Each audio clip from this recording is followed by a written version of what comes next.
Welcome to Kidmissing TV. This is a special case. It's not a missing. It's more of an abuse case.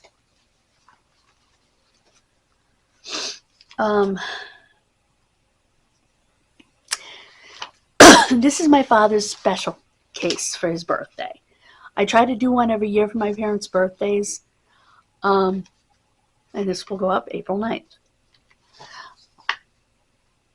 But this year is particularly special for both of them because my father would be 80 and my mother would be 70. So, this is the Belchertown School for the Feeble-Minded. Ooh, what a terrible name. It was established in 1922 in Belchertown, Massachusetts. I actually know someone, she's passed away now, who went there and who lived there, and her mother begged her youngest brother after their father died, bring her home, please bring her home to me.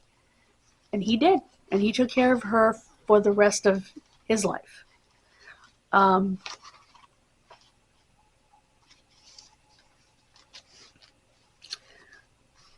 Because her mother never wanted her there. It was open from 1922 until 1992. It is listed, the building is listed on the National Register of Historic Places since 1994.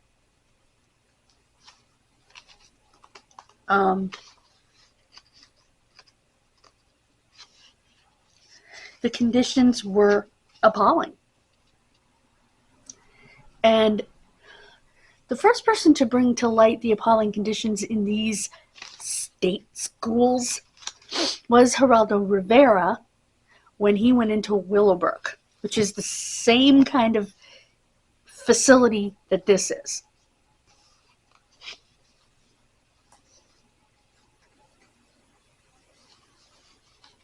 In 1972, the father of one of the students, actually, well, you can't call them students, residents, filed a class action lawsuit. His name was Benjamin Ritchie.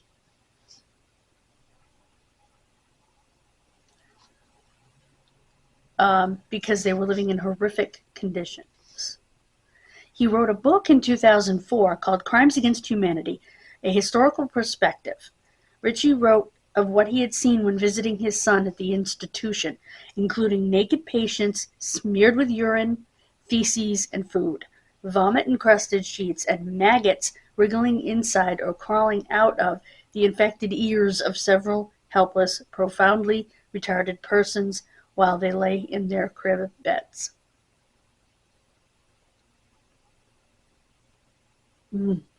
Yikes.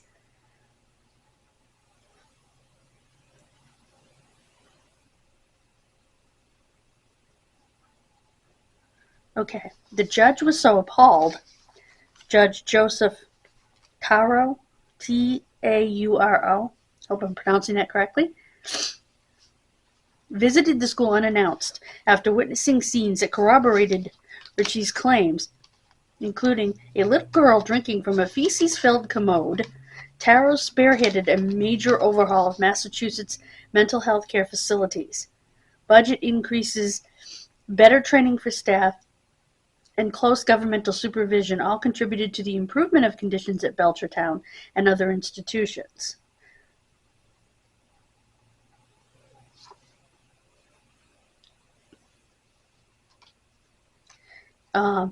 Atlas Obscura did a lot of work on this, and I will link them in the description.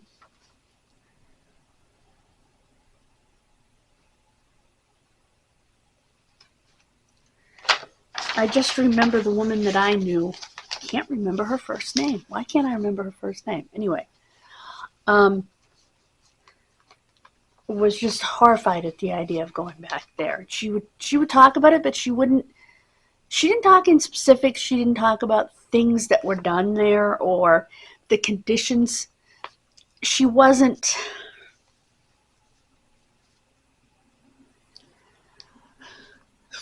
how do I put this? She wasn't well enough. I don't mean, how do I put this? well is the wrong word. She didn't have enough communication abilities to talk about what was going on. She was unable to read or write because they never bothered to teach her.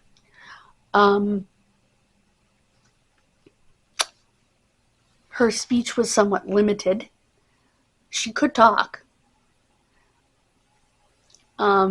She was very disabled. And in that time period, her father wasn't being a jerk sending her away. In that time period, parents were, what in the world is going on over here? Were encouraged to send their disabled children away.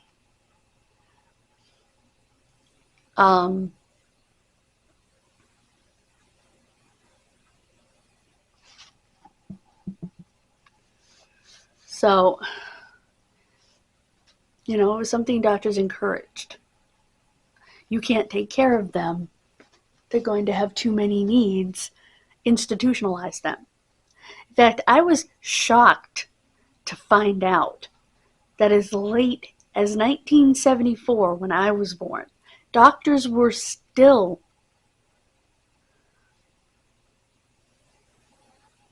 suggesting to parents that they put away their disabled children. And I know this because my parents were encouraged to put me away.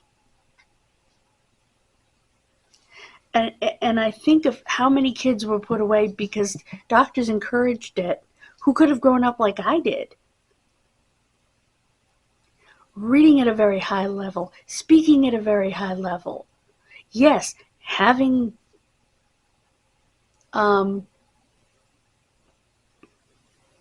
limitations,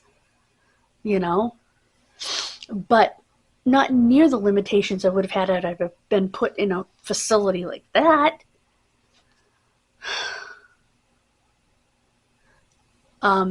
So it horrifies me to think that other kids who could have grown up like I did, who weren't as brain damaged as it was believed that they were,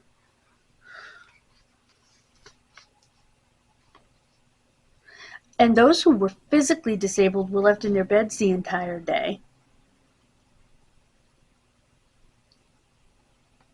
Patients who couldn't feed themselves were force-fed. They injured them moving them.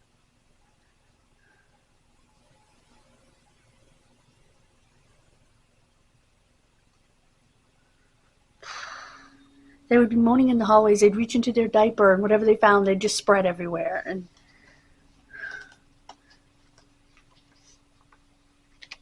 in 1970, there was a newspaper article called "The Tragedy of Belchertown." Oh my God. 1973, 4 patients died. One of those patients died of exposure. Her name was Linda Buchanan, and she died of exposure because they left her outside overnight. Unbelievable. We'll get back to this as soon as I change your battery. Left outside overnight. We're back, by the way. What morons were running this facility? I mean, that begs that question right there.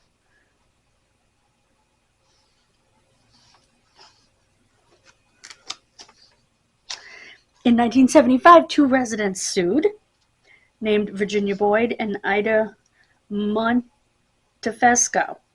Montefesco. Sued the Registry of Voters for refusing to allow them to register to vote.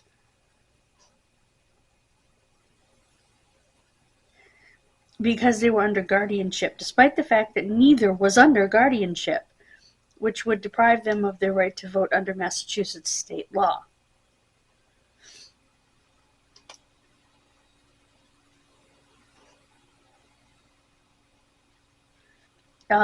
They won their suit and were allowed to vote. A case was brought against the school in 1977 on behalf of a 67-year-old mentally ill man unable to properly take care of himself with leukemia to determine if a court-appointed guardian ad litem could refuse treatment on his behalf. In the early 1980s, self-advocates led a march in Belchertown protesting the continued existence of the state school. This was one of the self-advocacy movement's earliest demonstrations. They marched from the institution to the town common, where a meeting was held about the future of the institution. Many of the participants were former residents. In 1992, the same year the institution was planned to close, a survey was commissioned to see how residents and former residents felt about their living situation. Former residents and their families were much more likely to report being satisfied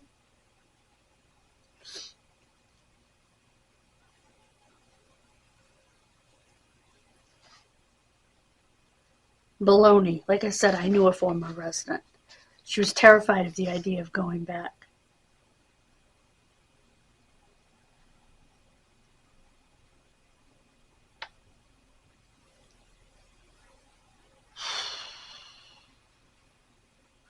Donald Vitkus spent his childhood at Belchertown and wrote about it in his memoir, You'll Like It Here, co-written with Ed Orzechowski and Donald Vitkus.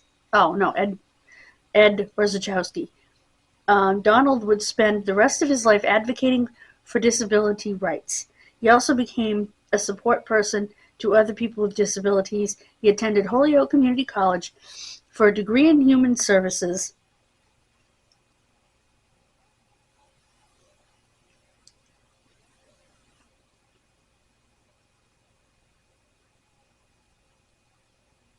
Wow.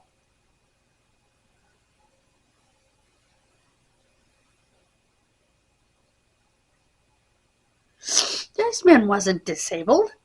What was he even doing there? And they tried to give him Thorazine, and he said no. And they tried to stuff it down his throat, and he bit the guy's finger off. But he's good for him, but he spent 42 days in solitary after that.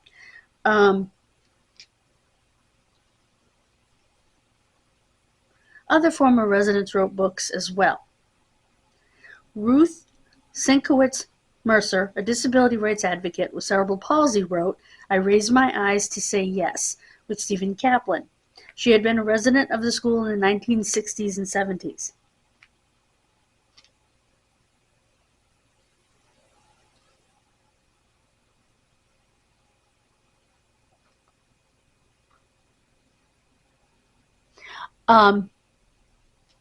And Mr.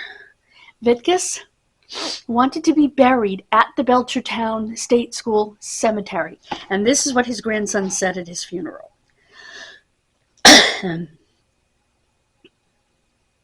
He was no different than the people buried here. They were his family. We're here to help him fulfill his last act of advocacy. A last stick in the eye to all who told him and his brothers and sisters that they would amount to nothing. Amen.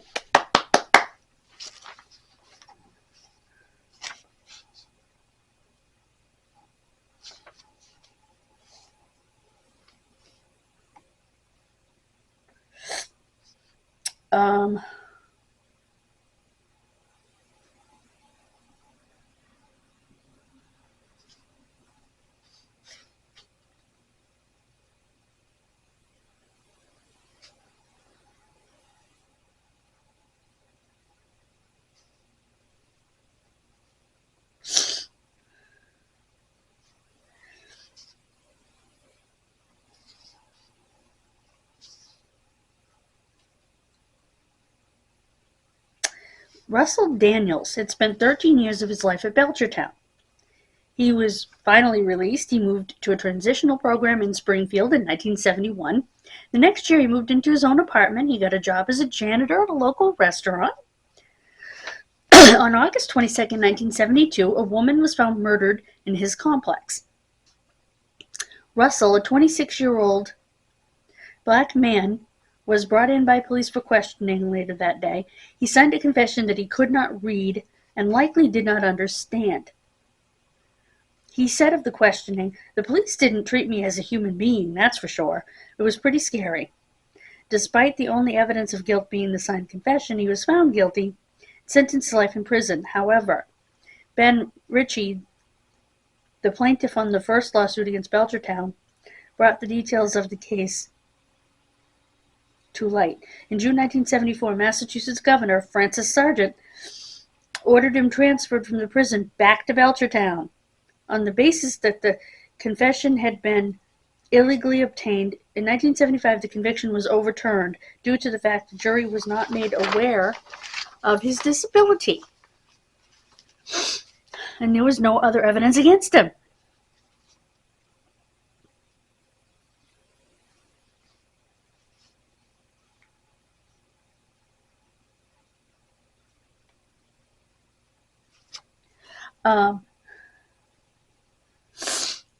Robert Ritchie, son of Ben Ritchie, who had led the case, actually finally did get out. And again, it was closed in 1992.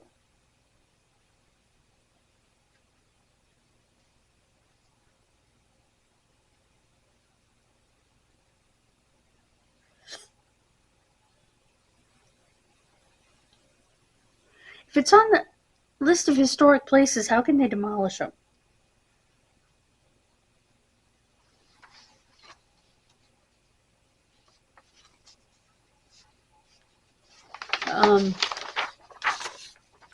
You can, I believe, find people, urban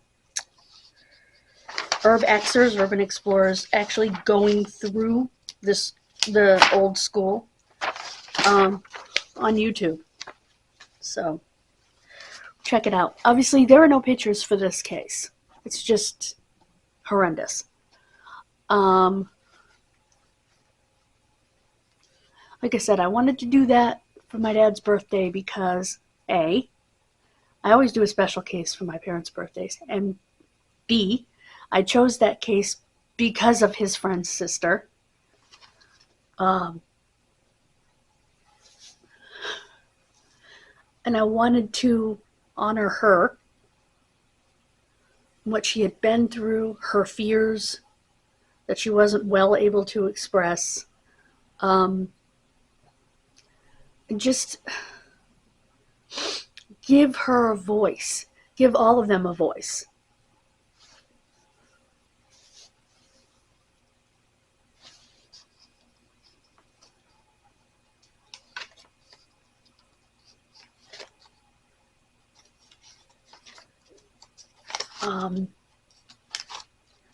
That they might not have had.